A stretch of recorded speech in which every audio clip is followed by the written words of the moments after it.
Hi, and welcome to ITD 3000, Documenting and Writing About Learning. My name is Pam Costa, and I will be the facilitator of this course.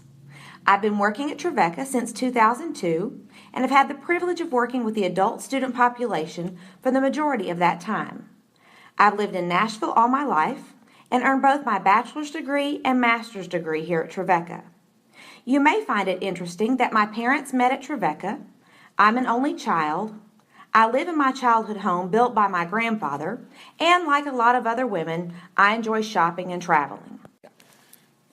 For the next 6 weeks, you will be participating in the Prior Learning Assessment, or PLA course. What exactly is Prior Learning Assessment?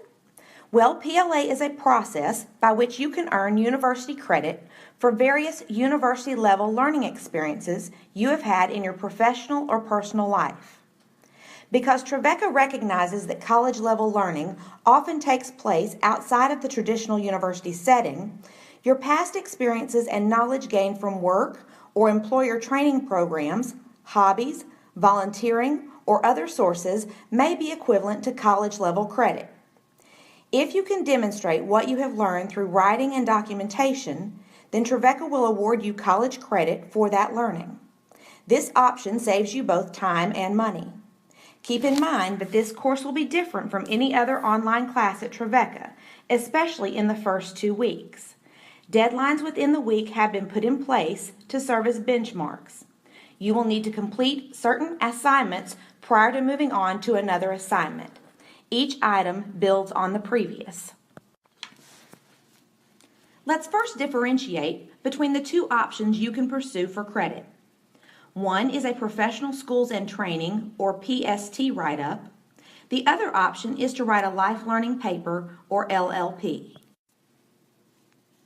A professional schools and training write-up may be submitted as a means of evaluating the learning gained from certified seminars, workshops, or even training that resulted in licensure. Following Kolb's model, 4 main questions related to the learning outcomes of that specific experience will need to be answered in this process. Verification and documentation of the training must accompany the submission. Training that has been previously evaluated by the American Council on Education or the National College Credit Recommendation Service will not need a write-up. Credit for this type training is automatic. Insurance licenses and CPR are just a sampling of training that falls into this category. A life learning paper may be written about significant learning that has resulted from a life event or past experience whereby you may not have a piece of paper to prove it.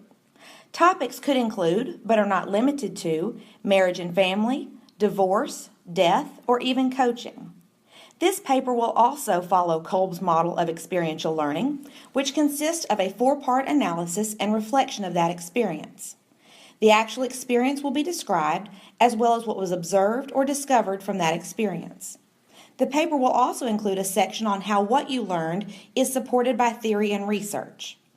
The final portion of this paper is the application piece. Guiding questions are provided to aid in the writing for each section. Each LLP must be supported by some form of documentation to show proof of your personal involvement in the activity or learning experience. I hope you find this course to be beneficial, as it will allow you to gain insight into your past experiences and the learning that occurred through each. Feel free to contact me via email regarding any questions or concerns throughout the writing process. Okay, let's get started.